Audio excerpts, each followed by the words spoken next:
आदाब नमस्कार, मैं यास्मीन और आप देख रहे हैं जम्मू कश्मीर लद्दाख। खबरों की शुरुआत करें। आपको बताएं कि जम्मू कश्मीर में लगातार सर्दी बढ़ रही है। सुबह का टेम्परेचर करीब 9 डिग्री सेल्सियस रिकॉर्ड किया गया है, तो वहीं दोपहर में ये टेम्परेचर 18 से 21 डिग्री सेल्सियस तक पहुंच सकता है। दिन भर हल्की धुंध और हल्की धूप भी रहेगी।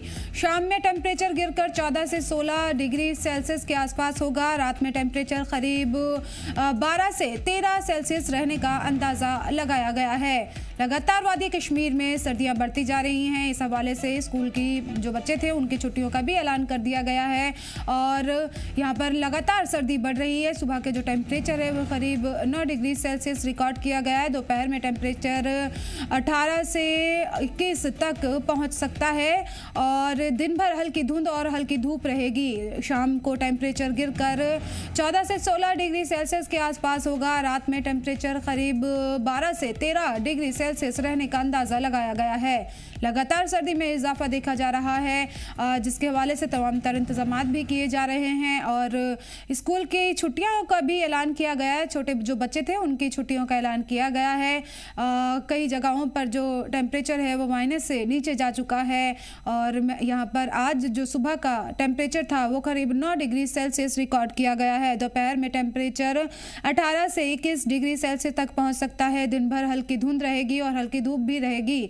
शाम को टेम्परेचर गिरकर 14 से 16 डिग्री सेल्सियस के आसपास पहुंच सकता है। उसके साथ ही करीब रात में जो टेम्परेचर है वो 12 से 13 डिग्री सेल्सियस रहने का अंदाज़ा लगाया गया है।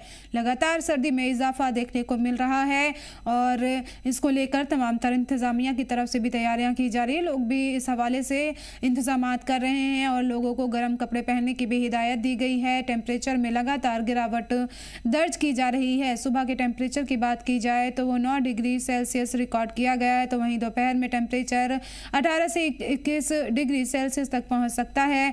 दिन भर हल्की धुंध और हल्की धूप भी रहेगी और शाम को टेम्परेचर गिरकर 14 से 16 डिग्री सेल्सियस के आसपास होगा।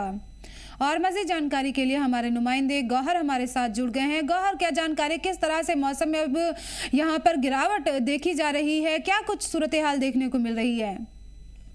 यास्मीन, लगातार आपको बताते चले कि लगातार यहाँ पर कश्मीर वैली में सुबह शाम जो है सर्दी की लहर चलती है। यहाँ पर कोल्ड वेव यहाँ पर दिखी चलती है यहाँ पर। तो उसी हवाले से अगर हम नॉर्थ कश्मीर बारामूला की बात करें, यहाँ पर ज्यादा पहाड़ी इलाके है, कुपवारा, हंदवाड़ा या गुलमर्ग की बात करें तो लगातार यहाँ पर रात का टेम्परेचर जो है वो माइनस में चला जा रहा है। जब भी सुबह लोग नींद से उठते हैं तो काफी ठंड महसूस कर रहे हैं। तो यहाँ पर जो है नदी नाले है या नल का पानी है या जितने भी झरने हैं वो बिल्कुल जमे हुए बड़े पड़ते हैं, वो आइस बना हुआ होता है। तो उस हवाले से यहाँ पर काफी ठंडी लोग महसूस कर रहे हैं और लोगों ने यहाँ पर जो है गर्म कपड़े पहनना इस्तेमाल कर दिया है। और यहाँ पर जो बुखारियां जलाना यहाँ जो मेन गर्मी के साधन है, जो अगर इलेक्ट्रिसिटी के बगैर हम बात करें तो वो कांगड़ी होती है, उसका इस्तेमाल करना यहाँ पर शुरू कर दिया है। इलेक्ट्रिसिटी कमी रहती है विंटर्स में, तो कहीं ना कहीं यहाँ पर लोग कांगड़ी का इस्तेमाल करता है, चारकोल बुखारियों का इस्तेमाल करते हैं। तो उस हवाले से यहाँ पर लोग अब इन सर्दियों से बचने के लिए इन चीजों का इस्तेमाल कर रहे हैं। यहाँ पर जो मेन ट्रेडिशन फेरन है, सुबह शाम लोग अब अगर दिन में काम पे भी जाते हैं गर्म कपड़े जैकेट पहनकर, तो शाम को वो फेरन यहाँ पर मैंडेटरी है क्योंकि फेरन उनको सर्दी से बचाता है। तो उस हवाले से यहाँ पर लोग अब सर्दी से बचने का इस्तेमाल कर रहे हैं। हालांकि यहाँ पर जो बोर्ड ऑफ स्कूल उन्होंने यहाँ पर जो केंद्रीय गार्डन अपर केजी से लोअर केजी और अपर केजी के स्कूल बच्चे हैं उनको यहाँ पर छुट्टी भी कर दी गई है क्योंकि वो छोटे बच्चों को काफी दिक्कत होती थी यहाँ पर सुबह सवेरे स्कूल निकलना। और यहाँ पर जो 1st से 8th तक क्लासेस है उनकी छुट्टी जो है 1 दिसंबर से की जाएगी और 9th 10th और 12th स्टैंडर्ड के क्लास है उनकी छुट्टी 11 से की जा रही है। लगातार यहाँ पर जुलाई कलान में भी अभी टाइम बचा है, 21 से स्टार्ट होता है, मगर पहले से यहाँ पर जुलाई कलान ने अपना तेवर दिखाना शुरू कर दिया है। हालांकि दिन में जो यहाँ पर धुंध रहती है और हल्की धूप भी रहती है, उस हवाले से रात का टेम्परेचर जो है वो बिल्कुल माइनस में टेम्परेचर रात में पहुंच जाता है। लगातार सर्दी यहाँ पर बढ़ती जा रही है। गौर बने रहिए। जुनैद हमारे साथ शोपियां से जुड़ गए हैं। जुनैद, शोपियां की बात की जाए तो वहां पर मौसम की क्या सूरत हाल है? बिल्कुल, देखिए मैं आपको बता दूं कि पूरे वादी कश्मीर के साथ साथ जिस तरह से नवंबर का महीना भी अब खत्म होने पे है और नवंबर के साथ साथ ही जो है वादी कश्मीर में सर्दियों का मौसम जो शुरू होता है और अब यकीनन जो है दिसंबर होता है तो दिसंबर में ही जाहिर सी बात है कि सर्दी और बढ़ जाती है। क्योंकि आपको बता दूं कि पिछले कई दिनों का रिकॉर्ड जो है -5 से 6 के करीब ही जिला शोपियां के अंदर रहता है। और अगर हम पूरे साउथ कश्मीर की बात करेंगे तो यही 5, 6, 4 पिछले कई दिनों से लगातार जो है मौसम में देखने को मिल रहा है। रात का अगरचे जो है दिन का दर्जा जो है वो 2 या 3 से चला जाता है, लेकिन अगरचे जो है हल्की फुल्की धूप जो है दिन में दिखाई देगी, लेकिन सुबह और शाम लगातार जो है ठंड में इजाफा देखने को मिला है। और ये ठंड का इजाफा जो है रात में भी महसूस हो रहा है, और रात में जो है -5-6 तक चला जाता है। और मैं आपको बता दूं कि जिला शोपियान तो जिला शोपियान माना जाता है पहाड़ी जिला, और यहाँ पे जो सर्दी है वो जो है सर्दी सबसे ज्यादा कश्मीर के अजलाओं में सबसे ज्यादा रिकॉर्ड की जाती है। और यहाँ पे जो -6 के करीब आकर दिखाई दे रहा है। तो साथ ही साथ मैं आपको बता दूं कि अगर जो है यहाँ पे लोगों ने ठंड से बचने के लिए जो अपनी रिवायती चीजें वो अगरचे उन्होंने महीने पहले ये चीजें जो है जमा की है, इन चीजों का शुरू कर रखा है, लेकिन यहाँ पे कांगड़ी, रिवायती कांगड़ी या फिर फरम या फिर हमाम या फिर वो बुखारिया इस्तेमाल करना जो है महीने पहले ही कर दिया है। और अब जो है विंटर आने वाला, चलाकलान आने वाला, और फिलहाल जो है एक चीज की अभी जो है 2-3 महीने यानी फरवरी मार्च की भी जरूरत है, क्योंकि अब अभी जो है फिलहाल विंटर हम कहेंगे बिल्कुल सर्दी में इजाफा हो रहा है और लोग इसको लेकर तमाम तर इंतजामात कर रहे हैं। गौहर, क्या कुछ पेशन गोई महकमा मौसमियात की तरफ से की गई है कि आगे किस तरह से अब मौसम में तब्दीलियां देखने को मिलेंगी? देखिए यास्मीन, अभी इस वक्त हम बात करें तो नवंबर का महीना चल रहा है। अभी यहाँ पर बिल्कुल दिन में जो है मौसम क्लियर रहता है, धूप लगी रहती है, मगर महकमे मौसमियात की पेशन गोई के मुताबिक है दिसंबर में यहाँ पर वेस्टर्न डिस्टर्बेंस से वो अप्रोच करेंगे। 2 और 3 दिसंबर को यहाँ पर मौसम खराब बताया जा रहा है। और फिर जो नेक्स्ट वीक है यहाँ पर उसमें पूरी तरह से वेस्टर्न डिस्टर्बेंस हो सकती है, उसमें चलाकलान भी स्टार्ट होने वाला है फिर 21 दिसंबर से। तो कहीं न कहीं यहाँ पर बर्फबारी का मौसम है, बर्फबारी हो सकती है पहाड़ी इलाकों में। अगर हम नॉर्थ कश्मीर बारामूला की बात करें, गुलमर्ग की बात करें, अफरवट सनशाइन की या कुपवाड़ा के पहाड़ी की बात करें, तो वहां पर अच्छी खासी बर्फबारी हो सकती है। और मैदानी इलाकों में भी अब जो दिसंबर में हो बर्फबारी हो सकती है। तो उस हवाले से यहाँ पर महकमे मौसमियात ने पेशन गोई की है, यहाँ पर अलर्ट रहने की कि बर्फबारी दिसंबर के महीने में हो सकती है। और यहाँ पर जो फिर 21 दिसंबर से जब चलाकलान स्टार्ट होता है फिर टेम्परेचर ज्यादा माइनस में चले जाता है और लोगों को कहीं ना कहीं यहाँ पर मुश्किलात का सामना करना पड़ता है सर्दी की वजह से। तो उस हवाले से यहाँ पर एडमिनिस्ट्रेशन ने भी पूरे इंतजाम किए गए हैं। यहाँ पर जो अगर हम गुलमर्ग की बात करें, सयाहों की बात करें, तो वहाँ पर विंटर्स में जो होटल्स होते हैं उनकी हीटिंग सिस्टम मैनेजमेंट जो है वो चेक किया जा रहा है। यहाँ पर जो टूरिस्ट आ रहे हैं उनको गर्म मलबूसा दिए जा रहे हैं। और लोग भी अब यहाँ पर जो हर तरीके के इंतजाम है, चाहे हमाम के लिए यहाँ पर लकड़ी है या कांगड़ियां ला रहे हैं, कांगड़ियों के लिए चारकोल या हर एक जो यहाँ पर विंटर में उनको जरूरत है यहाँ पर वो खरीदने की कोशिश कर रहे हैं, ताकि यहाँ पर जो विंटर का हार्श पीरियड है 40 दिनों का जो चलाकलान होता है उससे यहाँ पर बचा जाए। तो फिलहाल यहाँ पर दिन में अगर हम बात करें तो धूप निकलती है, मगर कहीं ना कहीं दिन में धूप निकलती है, लेकिन सुबह और शाम में मजीद सर्दी यहाँ पर देखने को मिल रही है। जुनैद, किस तरह से अब आगे चिल्लाई कला का दौर शुरू होगा, किस तरह से इंतजामिया की तरफ से इंतजाम किए गए और लोग किस तरह से तैयारी करते हैं इसके लिए?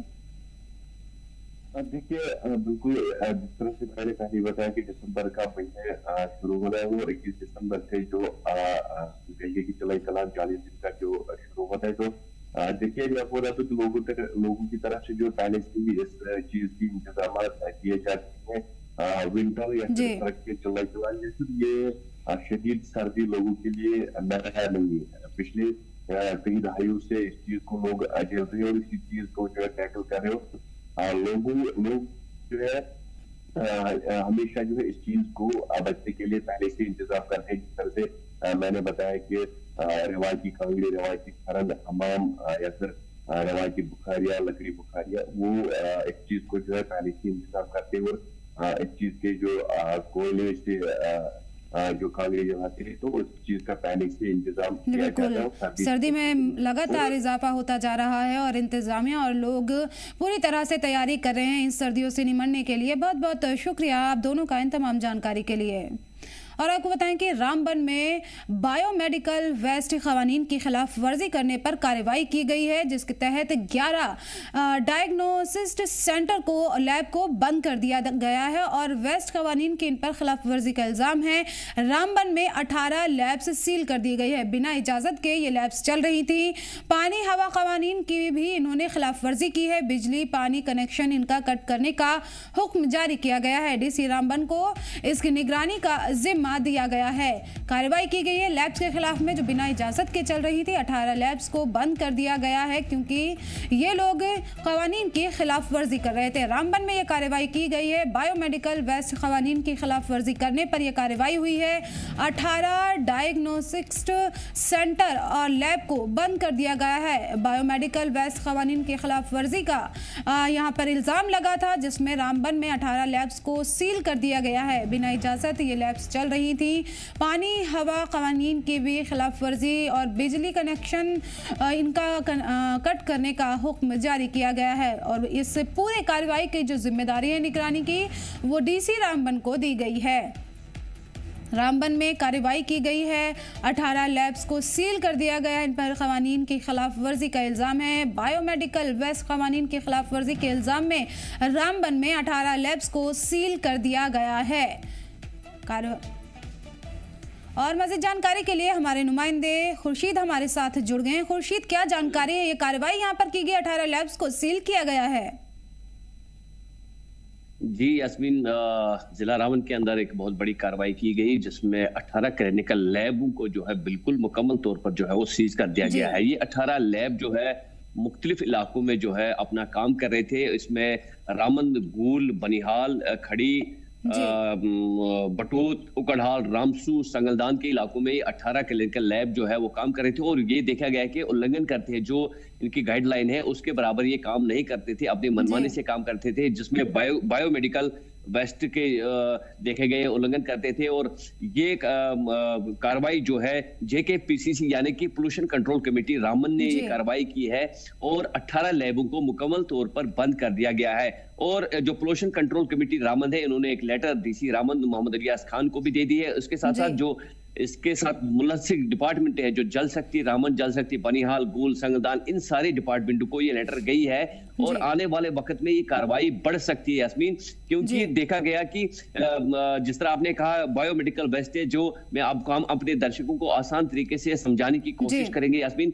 ये जो हर हॉस्टल, चाहे वो प्राइवेट हॉस्टल है, चाहे वो सरकारी हॉस्टल है या क्लिनिकल लैब प्राइवेट सरकारी हो, हर हॉस्टल में 3 से 4 डस्टबिन होते हैं जिसका अलग अलग रंग होता है, जिसमें ब्लैक, काला, हरा, नीला रंग होता है और उसके हिसाब से वो जो वहां पे वेस्टेज निकलती है, क्योंकि हजारों किस्म के इन लैबों के अंदर टेस्ट किए जाते हैं पेशेंटों को, चाहे वो ब्लड टेस्ट हो, शुगर टेस्ट हो, यूरिन टेस्ट हो, तो उसके बाद उस डस्टबिन को उसी के हिसाब से यूज किया जाता है। और पोल्यूशन कंट्रोल कमेटी रामबन के मुताबिक एक कमेटी जो है पहले तश्कील दी और उस कमेटी ने पूरे डिस्ट्रिक्ट में सर्वे किया और देखा गया ये उसका उल्लंघन करते थे, तो उसके बुनियाद पर जो है ये कार्रवाई की गई। और इसके साथ साथ जो है ये 24 नवंबर 2025 को ऑफिशियल आर्डर एक निकलता है जिसमें इन लैबों के लिए आर्डर निकलता है इनको बंद करने का। आपको बताया कि मेडिकल मैनेजमेंट के हिसाब से बायोमेडिकल वेस्टेज का जो उल्लंघन करते थे, मेडिकल फैसिलिटी रोल एक्ट 2016 वहां भी देखा गया ये उल्लंघन करते थे। और water pollution control act, labs पर किस तरह से आगे कार्रवाई किन कानून के तहत की जाएगी? जी यास्मीन, देखिए फिलहाल जो है इनके सबसे पहले जो आर्डर्स दे गए हैं डीसी को, जिम्मेवारी जो मोहम्मद इलियास खान जिला रामबन के डीसी है, डिप्टी कमिश्नर है, उनको जिम्मेवारी दी गई है कि सबसे पहले जैसे ही आर्डर निकलता है और इन तमाम लैबों को जो है पहले बिजली के कनेक्शन काट दिए गए हैं, पानी के कनेक्शन काट दिए गए और इन्हें बता दिया गया कि अभी बिल्कुल कोई भी वर्क वहां पे नहीं कर सकते, कोई पेशेंट वहां पे नहीं जा सकता है। अब देखना ये होगा कि जो आर्डर इन्होंने पोल्यूशन कंट्रोल कमेटी रामबन ने निकाला ये मुकम्मल तौर पर इनको बंद कर किया जाएगा या फिर रफा दफा करके इनको खुलने की इजाजत दी जाएगी। लेकिन इसके साथ साथ जो है रामबन के अलावा जम्मू कश्मीर से भी आर्डर निकल के यूटी लेवल पे भी पोल्यूशन कंट्रोल कमेटी जो है वो जागरूक हो गई। सबसे पहले ये कार्रवाई जो है जिला रामबन में हुई, 18 लैबों को बिल्कुल बंद करने का आदेश दे दिया गया है और बिजली और पानी का कनेक्शन काट दिया गया है। लेकिन उसके साथ साथ तुरंत जो है यूटी लेवल पे भी आर्डर निकला है। आने वाले वक्त में आपको ये खबरें मिलेंगी। जी बिल्कुल, आने वाले वक्त में इस तरफ और सख्त कार्रवाई की जाएगी। लोगों की हिफाजत के हवाले से यहाँ पर लगातार कार्रवाई की जा रही है। 18 लैब्स को सीज कर दिया गया है जो कानून की खिलाफ वर्जी कर रहे थे। बहुत बहुत शुक्रिया खुर्शीद इन तमाम जानकारी के लिए। और आपको बताएं कि जम्मू कश्मीर में स्मार्ट मीटरिंग की 40% जो काम था उसे पूरा कर लिया गया है। अब तक 3.81 लाख मीटर इंस्टॉल किए गए हैं। 2026 तक 9.5 लाख मीटर का हदफ रखा गया है।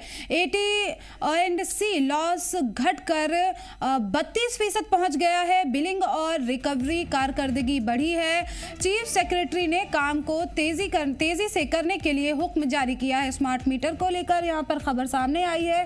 हालांकि स्मार्ट मीटर की लगातार मुखालफत देखने को मिल रही थी, लेकिन इस बीच जम्मू कश्मीर में स्मार्ट मीटरिंग 40% पूरी हो गई है। अब तक 3.81 लाख मीटर इंस्टॉल किए गए हैं। 2026 तक 9.5 लाख मीटर लगाने का हदफ रखा गया है।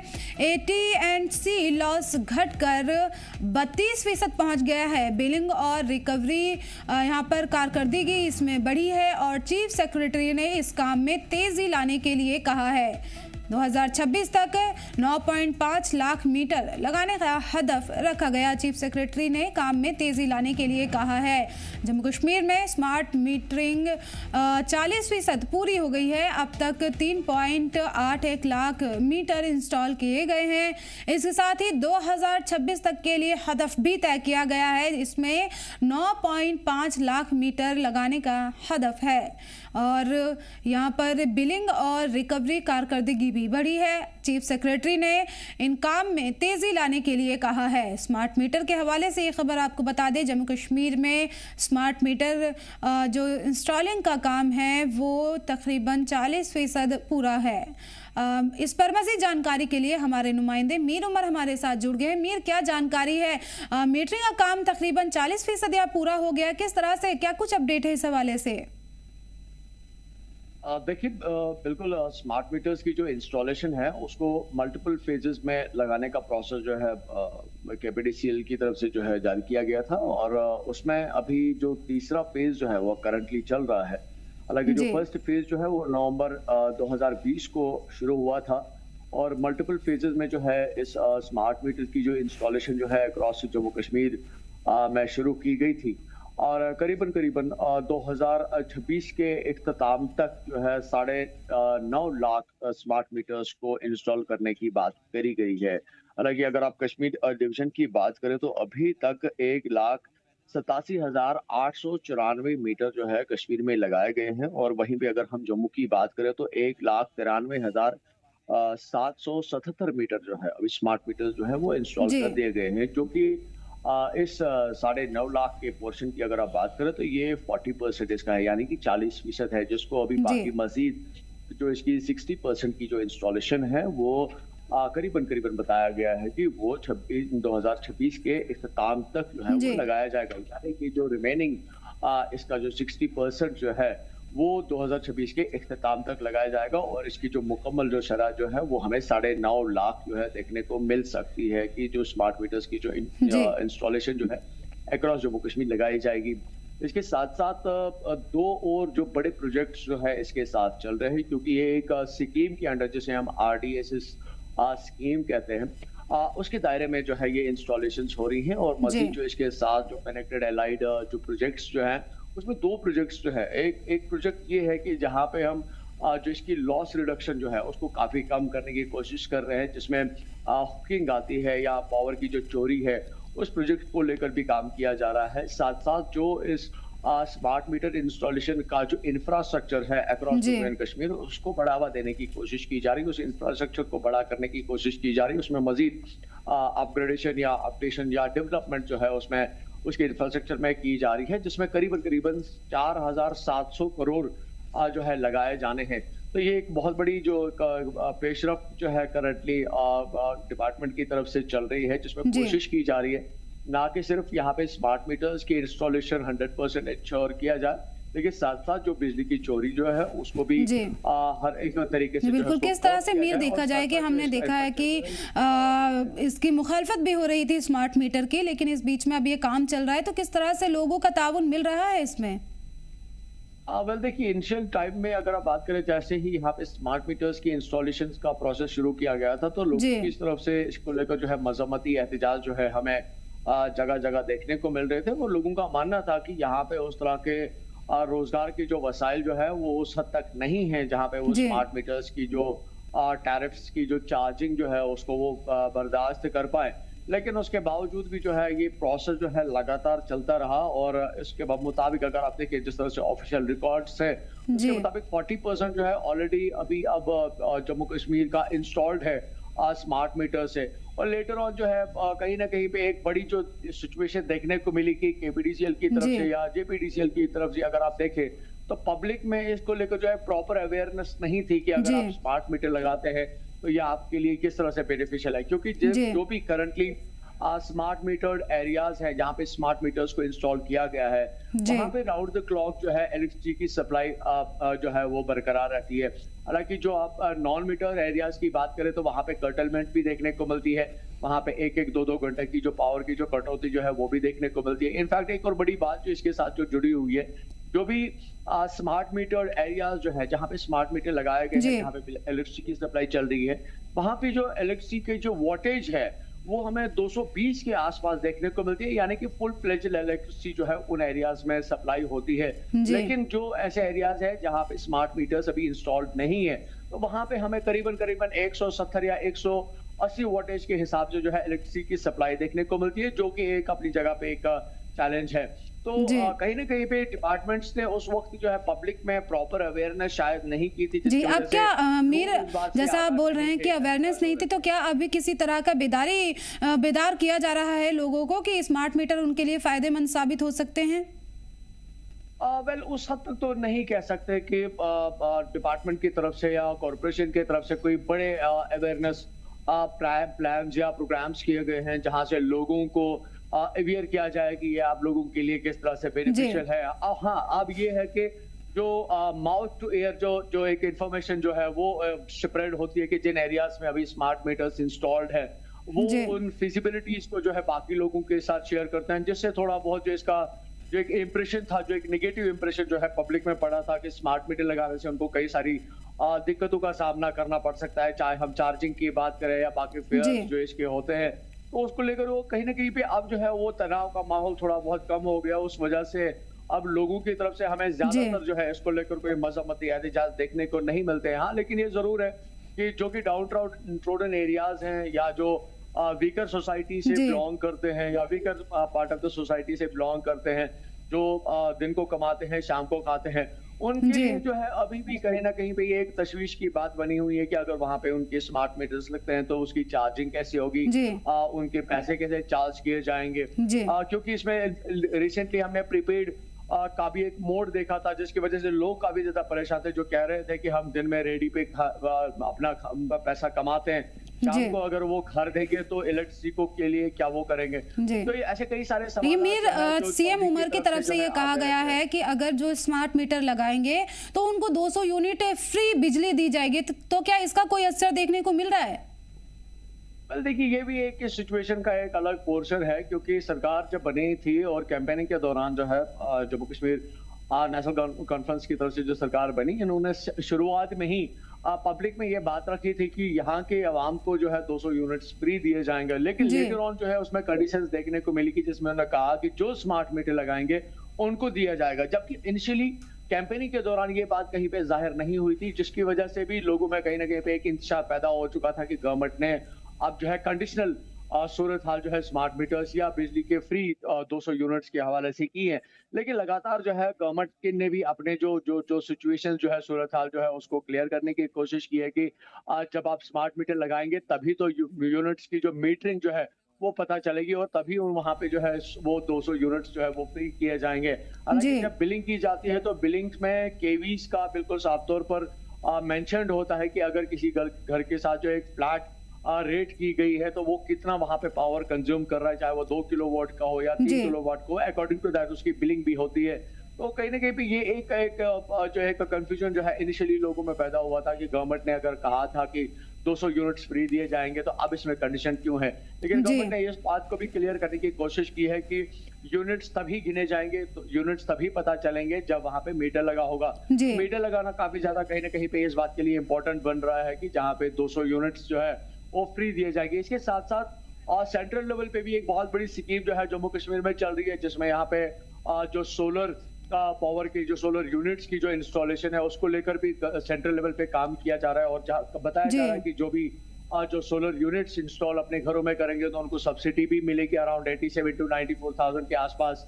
उस प्रोजेक्ट के हिसाब, उस यूनिट के हिसाब से उनको सब्सिडी मिलती है और गवर्नमेंट की तरफ से या बैंक्स की तरफ से जो है उसके जो है फाइनेंसिंग भी होती है। तो कहीं ना कहीं क्योंकि बिजली का जो एक इम्प्रेशन जो है जम्मू कश्मीर के हवाले से काफी समय से, एक लंबे समय से डेफिनेटली यहाँ पे एक प्रॉब्लमेटिक सिचुएशन रही है कि यहाँ पे बिजली को खरीदना पड़ता है, उसके बाद जो है उसकी डिस्ट्रीब्यूशन अक्रॉस जम्मू कश्मीर होती है।